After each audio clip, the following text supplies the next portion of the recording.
दोस्तों हम खड़े हैं पंचपेड़ जो वर्धावन धाम में स्थित है और यहाँ पे बहुत ही शानदार नज़ारा है और इन्हीं को देखने के लिए आप वीडियो को आप पूरा देखिए और यहाँ पे आपको पता लगेगी बाबा पुरुषोत्तम दास जी की जीवनी।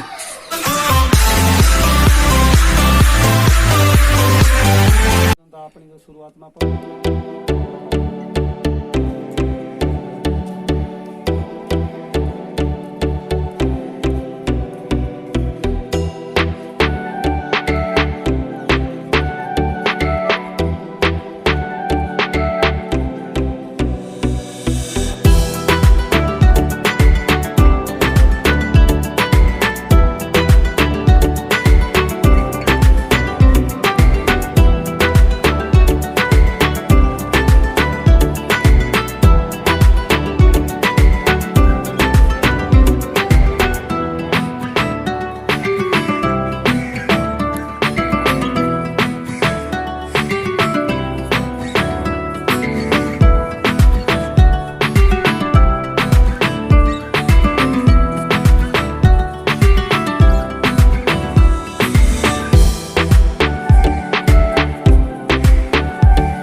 अखंड जोत जलती रहती है और जिस दिन बाबा पुरुषोत्तम दास जी का जन्मदिवस मनाया जाता है उसी दिन इसको बदला जाता है और तब से अगले जन्मदिन तक ये ऐसे जलती रहती है। तो दोस्तों ये हैं पंडित शिव कुमार जी शर्मा जो बाबा पुरुषोत्तम दास जी को प्रतिदिन 11 बजे भोग लगाते हैं और उनकी पूजा अर्चना करते हैं और शाम को 6 बजे इनकी प्रतिदिन पूजा की जाती है। तो ये हैं बाबा पुरुषोत्तम दास जी की तपोस्थली और इनके बारे में थोड़ी इनकी जीवनी के बारे में थोड़ा जानने के लिए राम स्वरूप जी इंदौरिया है, इनसे हम कुछ बातचीतें करते हैं। तो आप बताइए कि बाबा जी का जीवन कैसे था। पुरानी कथाओं के अनुसार हमारे पूर्वज विद्वान बंगाल में थे, गौड़ बंगाल। अच्छा। गौड़ बंगाल ये पूरा बंगाल एक था। इसमें भारत के सम्राट जन्मेजय के समय अच्छा जन्मेजय की गलती से यज्ञकर्ताओं का कत्ल कर दिया गया था। अच्छा। तब उनको कोड हो गया था। व्यास जी के कहने से बंगाल से विद्वानों को बुलाया गया। आदिगौड़ विद्वान यहाँ आए और उन्होंने उनका यज्ञ संपन्न करवाया।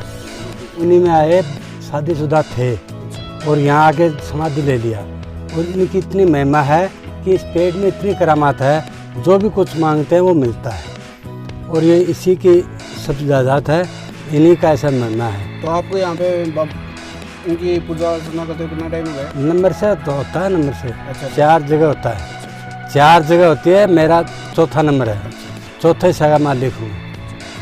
और इसी से मैं 2 महीना मेरा आता है, 2 महीना सबको बैठती है। बाबा की सब महिमा है, ये सब कुछ देता है। इससे पूजा से सब अच्छा होता है। वो धूना है, वो धूना इन्हीं का है, वो शुरू से इन्हीं का धूना। जन्मेजय ने बंगाल से यज्ञकर्ताओं को बुलाया था। अच्छा। वहाँ से आदिगोड़ गौतम वंशी ब्राह्मण आए थे। अच्छा। उन्होंने यज्ञ संपन्न करवाया। हाँ। जन्मेजय ने उन्हें यही जमीन जायदाद दे दी। अच्छा। बंगाल वापस नहीं जाओ। सही है। गौतम वंशी इंदव ऋषि ने इंदौर बसाया। अच्छा। इंदौर में हमारे पूर्वजों का राजत्व रहा पीढ़ियों तक। अच्छा। वहाँ कोई लड़ाई हुई, अच्छा। वहाँ पेशवा जीत गए अच्छा। और हमारे वंशज हार गए। अच्छा। वो वहाँ से शरणार्थी के रूप में चल पड़े और राजस्थान में आ गए। राजस्थान। इसे पहले राजपूताना कहा जाता था। हाँ, राजस्थान। राजपूताना में उन्होंने चूरू जिला चीरू मंडल में एक जमीन में आके डेरा डाला। हजारों आदमी हथियारबंद थे। अच्छा। यहाँ कोई राजा रहा होगा, उसने अपने CID भेजे अच्छा। कि ये कौन है, किससे लड़ने आए हैं। सही है। जब उनसे पूछा गया तो वो बोला हम बंगाल से इंदौर में थे और इंदौर से हम हार करके आए हैं, हम लड़ने नहीं आए, अच्छा। हम ब्राह्मण हैं। राजा ने कहा महाराज ये जमीन आपकी है, अच्छा। यहाँ नगर बसाओ। वहाँ हमारे पूर्वजों ने नगर बसाया सिद्धमुख।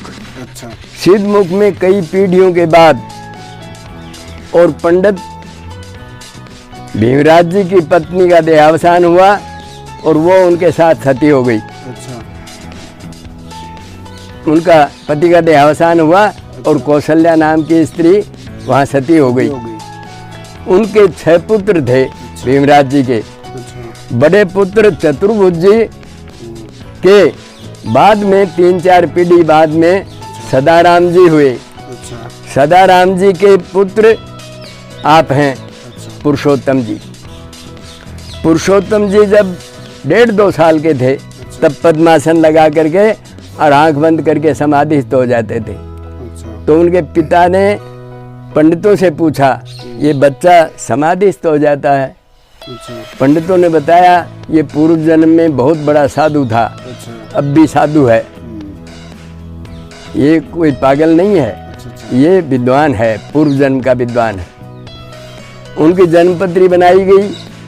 जन्मपत्री पढ़ने वाले ने कहा सदाराम जी बच्चा तो बहुत अच्छा है, अच्छा। इसके उम्र बहुत लंबी है, लेकिन आपके नहीं रहना है। अच्छा। सदाराम जी बोले ये क्या हुआ? बोलिए ये पूर्व जन्म का साधु है, अच्छा। अभी भी साधु ही रहेगा। साधु रहेगा। परिवार वालों ने कहा 20-25 साल में शादी कर देंगे, गृहस्थी में रम जाएगा। हाँ। 25 साल की उम्र में इनकी शादी हुई। अच्छा। पिलानी के पास कोई मोहनपुर था, अच्छा। अच्छा। वो मोहनपुर के डाचोलिया परिवार में इनकी शादी हुई। अच्छा। शादी के बाद एक लड़की हुई। लड़की हुई, ये वैसे ही भजन पूजा करते रहते थे। ये समाधिस्थ हुए तो आवाज़ आई पुरुषोत्तम यहाँ क्या कर रहा है? अच्छा। इन्होंने जवाब दिया गुरुजी मेरी गलती हो गई। क्या गलती हुई? मैं गृहस्थी बन गया। अच्छा। गृहस्थी गलती नहीं है। अच्छा। गृहस्थी 4 आश्रम में सबसे बड़ा आश्रम गृहस्थ आश्रम है। हाँ, गृहस्थ आश्रम। साधु तो आधी रोटी खा के दिन बिता देगा, सही है। लेकिन गृहस्थी को अपने परिवार को पालना है, आए हुए अतिथियों का स्वागत करना है, सब तरफ देखना है। सब तो देखना है। तो ठीक है, तुमसे मैं बहुत काम लेना चाहता था। अच्छा। अच्छा, एक पुत्र होने के बाद में वृंदावन आ जाना, यह आवाज़ आई। अच्छा। दोबारा संतान में लड़का हुआ। लड़का यही माधव प्रसाद नाम निकाला गया है उनका। माधव। लड़का माधव प्रसाद नाम है, इनको नहीं मालूम। अच्छा। ये तो थाली बजते ही वहाँ से चल पड़े अच्छा। और वृंदावन पहुँच गए। वृंदावन जाने के बाद गुरु धारण कर लिया और गुरु धारण करने के कुछ दिन बाद ही ये सिद्धि प्राप्त हो गई। किंवदंती ये है कि पहले ये सुदामा थे। अच्छा। कथाओं में बताया जाता है कि पहले पूर्व जन्म में ये सुदामा थे, श्री कृष्ण के साथ पढ़े थे, श्री कृष्ण के भक्त थे। अच्छा। श्री कृष्ण से मिले थे, श्री कृष्ण ने इनको संपन्न बना दिया था। अच्छा दोबारा कब मिलोगे? तो श्री कृष्ण ने कहा कलयुग में मैं दोबारा तुमसे मिलूंगा। ये सिद्ध हो गए तो गुरु ने कहा पुरुषोत्तम तुम वास्तव में पुरुषोत्तम बन गए हो, अब देशाटन करो और प्रवचन करो, जनता को ज्ञान दो। सही है। इन्होंने कहा गुरुजी मुझे वृंदावन अच्छा लगता है। बोले ये लो सही है। राधा कृष्ण की मूर्ति, ये लो, अच्छा जहाँ बैठोगे वहीं वृंदावन होगा। अच्छा ये घूमते घामते इस पेड़ के पास आइए, देखिए इस पेड़ के 5 पेड़ यूं हैं, हाँ ये सही। दाहिने हाथ के, दाहिने हाथ में। इधर से खुला है। अच्छा इन्होंने देखा ये तो भगवान का हाथ है, भगवान का आता है। यहीं बैठ गए। अच्छा कितने दिन भूखे प्यासे रहे कोई नहीं जानता। अच्छा एक दिन राधा कृष्ण ने स्वयं दर्शन दिया करके, अच्छा ये समाधि थे, मैं आ गया, मैं आ गया, पुरुषोत्तम आँख खोलो। सही है। इन्होंने आँख खोली, राधा कृष्ण को देखते ही और ये जाके साष्टांग प्रणाम करके पड़ गई। सही है। उन्होंने कहा बोलो पुरुषोत्तम क्या चाहिए? तो ये हंस के बोले जब आप आ गए तो मुझे क्या चाहिए? अब क्या चाहिए? क्या चाहिए? सही है। वो बोले तो अच्छा मैंने कहा था कलयुग में मैं फिर मिलूंगा, याद करो। अच्छा ये बोला याद है, याद है। आपके दर्शन हो गए, मैं निहाल हो गया। सही है। बोलो मैं जाऊं? महाराज मैं ये कैसे कम। वो चल पड़े, थोड़ी दूर गए, राधा ने कहा निष्ठुर हो जी आप, बहुत निष्ठुर हो। बोले ये कोई बात हुई है, निष्ठुर कब हूँ मैं? सही है। मैंने पहले भी सब कुछ दिया था, अच्छा आज उसने मांगा नहीं। अच्छा बोलो मांगने की जरूरत क्या है, आप स्वयं जानते हैं सब जानते ये हैं। कितने दिन से भूखा बैठा है यहाँ जंगल में। सही है। बोले आज के बाद भूखा नहीं रहेगा। शाम को एक गाय आई, अच्छा ये तो समाधि थे, हाँ। कमंडल पर गाय खड़ी हुई, दूध से भर दिया। अच्छा गाय ने आके सींग से सारा टच किया, टच गया। इन्होंने आंखें खोली, थोड़ी सी दूब उखाड़ी, लो माँ खाओ। सही है। वही दूब खा करके और लुगाड़ी करते हुए चली गई। चलेगी। वो दिन भर चरती नहीं थी, सिर्फ वो 2 चोटी दूब से पेट भर जाता था। भर जाता था। शाम को उसके घर में दूध कम होने लगा। अच्छा ग्वालों से पूछा भाई गाय को 5 सेर सवेरे 5 सेर शाम को दूध आता था, हाँ। अब ये 3 सेर कैसे आया? कैसे आया? ग्वाले बोले हमें तो मालूम नहीं। कई दिन तक ये चर्चा चलती रही, शाम को 3 सेर ही आता है। 3 से जाता है। एक दिन ग्वाले को पीट दिया। अच्छा ग्वाला बोला मैं तो हाथ नहीं लगाता। हाँ बोलो जरूर लगाते हो, लगाते हैं। गाय शुद्धि है, दूध पी जाते हो तुम। सही है। दूसरे दिन ग्वाला दूसरे ग्वालों से बोला कि गायों का ध्यान रखना। ध्यान रखना। वो बोले तू कहाँ जाएगा? बोलो मैं भी यहीं रहूँगा, अच्छा पर मैं सिर्फ एक गाय का ध्यान रखूँगा। हाँ वो शाम को गाय चली, चली। धोने पर आई, अच्छा उसने बिना कहे दूध दिया। ग्वाला देखता रहा, सही है। उसने सींग से जगाया, उन्होंने थोड़ी दूध खिलाई, लो माँ खाओ, और गाय चली गई। चली गई।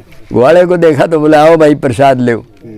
उन्होंने दोने में भोग लगाया, नमो भगवते वासुदेवाय, और ग्वाले ने ऐसे किया, ऐसे नहीं ऐसे करो, अच्छा तो पेट भर के पिला दिया। अच्छा ग्वाला हाथ जोड़ के बोला महाराज ये चमत्कार पूरा देखा है मैंने, अच्छा। आपने गाय को बुलाया नहीं, गाय बिना बुलाए आती है, बुलाती है। आपने गाय को दूध के लिए हाथ नहीं लगाया, अच्छा गाय ने अपने आप दूध दिया, दूध दिया। अपने आप दूध बंद हो गया जब कमंडल भर गया। अच्छा आपको गाय ने जगाया, ये मैंने देखा है, ये चमत्कार है। लेकिन पिटाई मेरी होती है। हाँ पिटाई मेरी होती है। तो पुरुषोत्तम जी बोले भाई मेरी गलती है। सही है।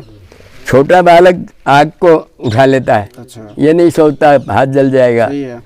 छोटा बालक सांप को पकड़ लेता है, ये नहीं सोचता सांप काट लेगा। काट लेगा। मैं विद्वान हूँ, पढ़ा लिखा हूँ, जानता हूँ गाय दूसरे की है, अच्छा चराने वाला दूसरा है, चलाने वाला दूध का हकदार भी वही है। वही है। मैं पीता हूँ, ये अच्छी बात नहीं है। गलत है। गलत है। गाय दूध देती है, ये मेरे पर दया है गाय की, गाय की दया है। लेकिन गाय उसका हक मारती है, सही है। ये गाय की भी गलती है। मैं पीता हूँ, मेरी सरासर गलती है। अच्छा तो आप जाना, उनसे हाथ जोड़ के कहना गाय के मालिक से कि एक साधु बैठा है, वो गाय का दूध पीता था, गाय अपने आप देती थी, लेकिन मैं क्षमा याचना करता हूँ तुम्हारे ज़रिए, सही है। आज से मैं दूध नहीं पीऊँगा इस गाय का, और तुम्हारे यहाँ पूरा दूध आएगा। आज तक मैंने जितना दूध पिया है, अच्छा रोज़ उतना घी आएगा अलग से, किसी को बोलना नहीं। सही है। वो ग्वाला बोल के आ गया, आपकी गाय का दूध पीने वाला मिल गया। अच्छा एक बाबा है, बहुत ही शालीन, सही है। उन्होंने ये कहा मैं क्षमा मांगता हूँ, आगे नहीं पीऊँगा। सही है। दूसरे दिन वो गाय नहीं आई। अच्छा उस गाय की बाछी थी 12 महीने की, वो आना शुरू हो गया, वो शुरू हो गई, वो दूध देने लग गई। वो दिन में। कई दिन बाद ग्वाले ने देखा ये बाछी दूध देती है। अच्छा। उसने गले में रस्सी डाली और वहाँ चौक में जाके खड़ी करी, चाचा जी, दादाजी, ये बाछी कितना दूध दे सकती है? नालायक, दूध कहाँ से देगी, स्तन तो नहीं है। सही है। बोले स्तन हो चाहे नहीं हो, अच्छा। ये 2 सेर दूध देती है, दूध देती और बाबा पीते हैं। वो गाय का मालिक भी बैठा था वहाँ, सही है। वो बोला इसकी बात मानो आप, वो बाबा महान है, महान है। पहले हमारी गाय का दूध पीते थे, अच्छा। और बाद में दूध बंद करके कहा मैंने जितने दिन पिया है उतना दिन घी आएगा। घी आएगा। तो हमारे यहाँ 2 सेर घी आता है रोज। दो से। तो मेरे जैसा कोई नालायक भी बैठा था, अच्छा वो बोला झूठ है ये बात। बोले चलो देखो, वो मटके भरे थे घी के।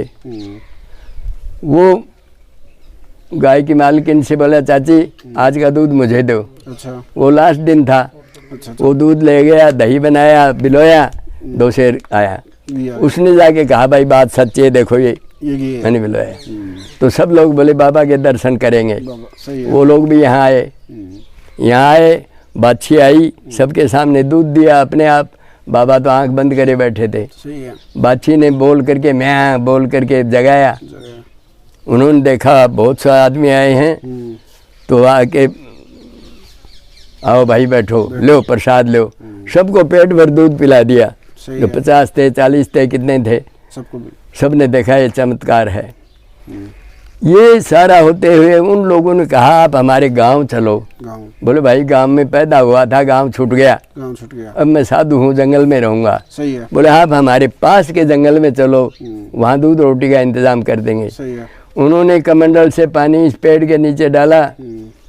आपके कई वर्षों तक मैं आपकी छाया में रहा हूँ। अच्छा मुझे कोई याद करेगा वो पहले यहाँ आएगा, अच्छा तुम्हें पूजेगा। यह आशीर्वाद इस पेड़ को मिला। मिला। और वो वहाँ तक पहुँचे जहाँ हमारा गांव है, मंदिर है, मंदिर है। वहाँ तक पहुँचे तो एक शेर आ गया। अच्छा शेर आ गया तो वो बोले बाबा शेर आ गया। बोले बैठ जाओ। सही है। शेर नहीं है, ये आदमी है, अच्छा ये साधु है, शेर के भेष में घूम रहा है। आओ भाई बूढ़ा यहाँ आओ। वो आया, पैर चाट के बैठ करके गर्दन हिला दी। तो ठीक है जाओ। शेर उठ के चला गया। बोला भाई ये मेरे गुरु का हुक्म है कि आगे मत जाना, यहीं रहो, यही दो। यहीं मंदिर बनेगा, यहीं सब कुछ होगा। सही है। वहाँ बैठ गए। सिद्ध मुख का एक नाई आया, अच्छा वो इस रास्ते से जा रहा था गुड्डा, अच्छा कोई लगन लेके आया था राजगढ़ से। अच्छा वो देखा पानी पी लूँ, नज़दीक गया, बाबा पानी पीऊँगा। हाँ बेटा पीओ। अरे तुम्हारा चेहरा तो फलानाई में मिलता है। अच्छा बोले बाबा जी मैं उन्हीं का बेटा हूँ। आप कैसे जानते हैं? बोला मैं उसी गांव का हूँ, उसी गाँव का हूँ। पुरुषोत्तम नाम है मेरा। अच्छा बाबा आपको तो लोग मरा हुआ समझ रहे हैं। अच्छा ना भाई जिंदा हूँ। वो जाके उनकी पत्नी को और बेटे को बता दिया। अच्छा वो यहाँ आ गए। अच्छा ये पूरा वंश उनका है, अच्छा। माधव प्रसाद का, पुरुषोत्तम जी का।